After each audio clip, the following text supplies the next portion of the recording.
What's going on, guys? Welcome back to another Swift video. In today's video, we're going to be learning all about Combine and doing a nice primer and introduction to Combine. So first and foremost, what the heck is Combine? So Combine is Apple's latest and greatest reactive framework. It's very similar to the concepts of RxSwift for those of you who are familiar. And if you're not familiar, it's basically moving away from things like the delegate patterns and, closures, callbacks, completion handlers, and moving to a reactive pattern with this notion of promises, which is pretty common in other languages. So here we are on the developer page for it. I'm not going to bore everyone and go through all this wall of text here. What we'll do more specifically is work through some examples to see some real world scenarios and how you can build this into your applications. Later on, I'll be doing several videos with SwiftUI and Combine since they really work hand in hand, but I figured this was probably a nice introduction since most people aren't really comfortable with Combine yet. So if that all sounds good, make sure you start by absolutely destroying that like button down below. Make sure that it is lit up blue and that YouTube has to go back and fix that button because you smashed it super hard. And don't forget to subscribe if you're into iOS and haven't done so already. That all said, let's get into an introduction to Combine in Swift. Alright, we're going to go ahead and get started by creating a new project here in Xcode. Let's go ahead and stick with the app template under iOS, and I'm going to give this a project a name of Combine Intro. Make sure your language is set to Swift, your lifecycle is set to UI Kit, and your interface is set to Storyboard. No SwiftUI in this video. Let's go ahead and create the project and save it wherever you'd like. I'll toss it onto my desktop. So as soon as Xcode decides to stop being slow, let me go ahead and expand our Xcode window here. I'll close this right panel and I'll also go ahead and run our app in, let's say, a 12 Pro Max simulator, just so it's nice and ready for our changes to come momentarily. So there goes that. We should see our simulator like so. So cool, what do we want to do? Basically, I'm gonna use Combine to model fetching data from an API and then showing it in a table view. I'm also gonna model the delegate pattern where you would tap on, let's say, a button inside of a cell and something would happen. So we need to do a few things to make that happen. So first things first, in our actual view controller, we want to go ahead and create a pretty basic table view. I'm going to create it here with the anonymous closure pattern. Nothing too crazy going on. We're just going to create this here. I'm going to register a single cell to it that we will create momentarily. So there is our table. We'll go ahead and say table. We want to go ahead and register a cell to it with perhaps a cell type, reuse identifier rather, of cell. So let's go ahead and create a custom cell. I'm going to do it right up here for the sake of things just being nice and quick. I'll say my custom table cell is going to be a UI table view cell, just like that. And here we can go ahead and say we're going to register this cell with the ID of cell. So then we want to go ahead and add the table view as a sub view. I'm going to also assign its data source. I will also go ahead and provide a frame here to be view.bounds. Now to get rid of this error on the data source, you got to conform to the UI table view data source. Bear with me, we're about to get into the combine stuff. So here we're going to have a number of rows, and I'm just going to go ahead and say 10 to start off, and then we're going to say cell for row at index path, and we just need to dequeue and cast our cell. So we'll go ahead and say table view dequeue reusable cell with the identifier of cell for index path as our custom cell. And if we're not able to do that, we'll just go ahead and do a fatal error here, and then finally we can return a cell. So basically, the first thing we're going to simulate, like I said, is fetching data for our actual table view here. So let's go ahead and create a new file. And perhaps it's going to be something along the lines of API caller. So I'm going to create a brand new Swift file here, and I'm just going to call it API caller, which will have a single class in here called API caller. It's going to be used as a shared instance, aka a singleton. And then we're going to have a single function in here, and this will be something along the lines of fetch data. So here's where we want to start by importing combine at the top here. So traditionally, a fetch data call would have a completion handler in it. For those of you that are familiar with this idea, and let's say it returns a array of, I don't know, strings, and basically we would perform a network call in here, and the way that we would actually get this data out would be as follows. So we just would have one string and return it via a completion handler. So instead of using completion handlers, we're going to leverage combine now. So we're going to say fetch data just returns a array of perhaps company names. I'm just going to stick with that. So we'll go ahead and say fetch companies. And instead of actually having a completion handler parameter now, we're going to go ahead and say this thing is going to return what's called a future. And this is going to be, in the success case, returning an array of strings. Otherwise, it's going to go ahead and return an error. So how do we actually create a future? Well, it's pretty simple, actually. So I'm going to say return a future. And the future has a inbound parameter in the closure, which is a promise. And on the promise itself, we can go ahead and say successfully returned some data. So we're just going to simulate getting the data back directly. But of course, in your actual example, you would actually call a API to get the result. So one thing we can do is I could actually delay this call. So I can say async after. Perhaps, let's see, async after now plus, I don't know, maybe 3 seconds, and then we could put that future stuff in here. Let me remove this. We can put this dispatch call and move that into here, and here we can actually call the promise. So bear with me if you're not understanding quite yet, but essentially what we're doing here is we are saying after 3 seconds, go ahead and actually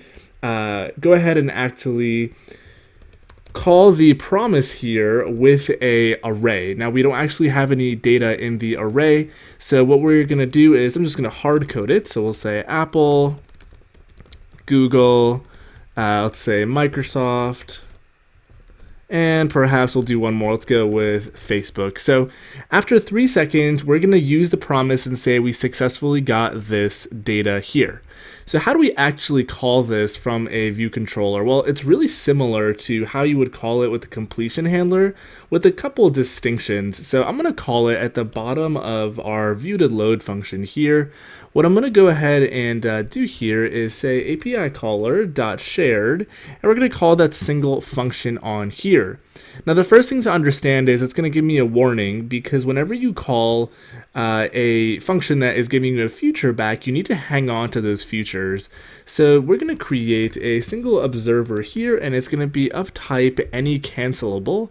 And the any cancelable type comes from within the combine framework. So you want to go ahead and import that, and you can create an any cancelable like that.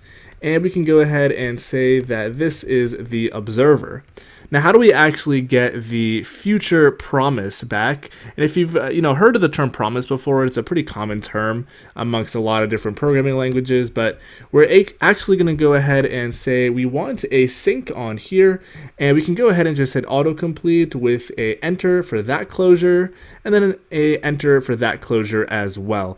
So let me just go ahead and put this on a new line so you guys can see it better. So this first closure here is going to basically give you a completion. So let's just go ahead and call it completion. And this one down here is going to actually give you your results. You can also go ahead and call its value. So why are they basically, why do we have two closures? Like, what's the difference? The difference is this completion thing here. If we switch on it, you'll see that we have a finished case. So we can just print out, finished. And we also get a failure case in case something goes wrong. So we'll print out the error in our case. And then this block down here actually gives you the value in the success case. So what do we actually want to do? In our case, we're just going to have an array of perhaps models, which will be an array of strings to drive our table view. So here I can go ahead and say self.models is going to be value, and then self.tableview reload data. Now we don't want to go ahead and cause a memory leak, so we're going to capture weak self. And the other thing that I want to go ahead and call out here is you want to update the table view on the main thread. So instead of doing a dispatch queue main here, you can actually tell combine to notify you on the main thread. So you can say receive on, and this takes a scheduler, which is not a great name, but you can say receive this event on the main thread. And what that'll do is that'll do all of this work in the value block on the main thread. So let's go ahead and instead of using 10 now for number of rows, I'm going to say models.count. And for the actual cell here, I'll go ahead and say the text labels text is going to be from the models, the nth element, just like that. So let me go ahead and run this in a simulator, and then let's run through the code really quickly before moving on further, because it can get a little confusing. So we should see a table view here with our data, just like that. There was a 3-second delay because we intentionally added one in the API caller. So what are we actually doing? So the table view stuff is not really relevant. It's just a simple table view. What we're doing is on this API caller, we're saying call this function for fetch companies, and fetch companies is going to return a future. And a future we're capturing in this observer, which is of type any cancelable. We add a receive on call here, receive on the main thread. And then the more important thing is we add a sync here. And the sync is basically going to take these two closure blocks to get the receive completion and the receive value. And they basically do what they sound like they do. So receive completion tells you, when something finished, or it finished with a failure here. And then in this case, we get the value itself. So let's take this whole thing and expand it a little further. What I'm going to go ahead and do is in our custom cell up here, I'm going to go ahead and create a button, and we are going to talk about something called a pass-through subject and how we're going to tie it combined with this button. So here we'll go ahead and create a button. I'm just going to go ahead and give it a background color and a generic title. So this is going to be a UI button. Let's return this guy right here. And let's see what else we want to do. We'll go ahead and say button.background color is perhaps system pink. Also say button.set title, and I'll go ahead and say this is a button for the normal state. And then I'll also go ahead and give it a title color so we can actually see it and it doesn't look weird. So let's say set title color to white, again for the normal state. We want to override the initializer, so we can add this as a sub view. So we'll override this guy here, passing in the style and the reuse identifier. We need that required initializer. If you're not familiar with table views and custom cells, I've got way too many videos to even mention here, so just take a look at the channel and you'll definitely find what you need. We'll override layout subviews here, and I'm going to go ahead and give our button a frame. So we'll say button.frame is cgrect, and we'll go ahead and say 10 from the left, 5 from the top, or we could actually just say 3 from the top. This will be the content view's entirety of the width, subtracting 20. And then this one will be the content view's height, subtracting 6. So if we go ahead and give this a run after commenting out our text label so nothing overlaps, you should start to see a pink button in each of these cells. Just give it 3 seconds because we added that intentional delay, and we should see them hopefully pop up. I'm not actually seeing them, and the reason is because I forgot to add it as a subview like that in the initializer. So go ahead and do that and give it a run one more time, and you'll start to see your 3 buttons like that. So traditionally, if you tap on one of these buttons, the common approach to get the actual result out is through a delegate. So a delegate is what we're going to replace with combine. So how do we actually do that? Well, you heard me mention it before. We're going to use this thing called a pass-through subject. So a pass-through subject is basically similar to a future. The difference is a future can only have a promise that executes once. Think of like a completion handler, whereas a pass-through subject can happen multiple times. And the reason we want to use a pass-through subject here is because a user can literally tap on that button a million times, and the pass-through subject should always pass through, what has happened. So let's go ahead and do it here.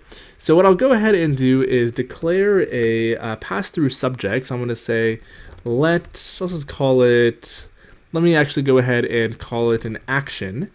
And this is going to be a pass-through subject, and it takes in two generic arguments here. The first thing in terms of what do we want to pass back, and this second thing here is going to be never, which indicates to the caller that this can never return an error, right? So tapping on a button shouldn't really return an error. If the controller wants to do something, it can, but the actual interaction shouldn't. So what we can actually do now is when the button is tapped, I can go ahead and use this pass-through subject to send an action. So we need to attach a target and selector to our button first and foremost. So I'm going to say did tap button, and this is similar to if you were implementing it with a delegate. You definitely need to have a function tied to your button, and we'll make this private here. And instead of calling a delegate in here, what you would do is you would say action, and then you can just go ahead and call send. And you can see that the autocomplete can actually infer that we need to pass in a string. And if you're wondering where it's figuring out it wants a string, is basically right here, because we've said that this will take a parameter of a string once we pass one in. So let's go ahead and pass in a string of cool button was tapped. So cool. So let's go ahead and just implement the other side of this. So whenever we dequeue one of these cells, what I'm going to go ahead and do here is we can now say cell.action, and similar to what we did up above, we want to add a sync, but we're able to use the autocomplete here that only has the received value. And the reason we're able to do that is because we've specified up here that an error will never occur. So we don't need to handle the error closure. And this is basically going to give us the string back that we are providing and have said that this type of pass-through will provide. So what I'll do for the time being is simply print out that string. The last thing you'll notice here is that this is giving me a warning because once again, this sync is going to return an observer. So we need to actually hang on to the observer just like we're doing here. However, this is not really a scalable solution. Let's say we have 1 million cells to have 1 million of these observer properties. So you might want to do the following. So instead of creating a single observer, you might want to create an array of these any cancelable objects. And instead of assigning the observer like this, what you can actually go ahead and do is tack on a .store and pass in a in-out parameter of your observers. It's in-out indicated by this and symbol. Basically, it's gonna stick your cancelable observer into that array. And we can do the exact same thing down here. I can say, go ahead and store this in observers, just like that. So let's go ahead and give this a run. And first and foremost, we'll go ahead and see that when we tap on our buttons, we should get a print out here. So let me just expand my console. Let's go ahead and tap on these buttons here, and you can see that we're actually getting the print. So the functionality is exactly the same as if you were using the delegate pattern and a closure for the API call. However, we're leveraging Combine, and Combine is, the way of the future according to Apple. It's their reactive framework, and honestly, their answer to things like RxSwift. And Combine also works really hand in hand with SwiftUI because that is also a reactive framework. So there you have it. That's how you can start to integrate and migrate your existing code into Combine. So we looked at two things here. The first one being the pass-through subject right here, and the other thing being in the API caller, which Apple has called a future. which is an interesting term, but I guess it makes sense because you expect a future response, either a error or a success, and then you leverage a promise to actually return that via a success or failure block here. So these are the bare basics. Combine gets pretty deep. Maybe I'll do more videos on it. If y'all are interested, let me know down below in the comments. What do you think of Combine? What do you think of reactive style architecture? I think it's been getting more and more popular in iOS over the past several years. So do let me know.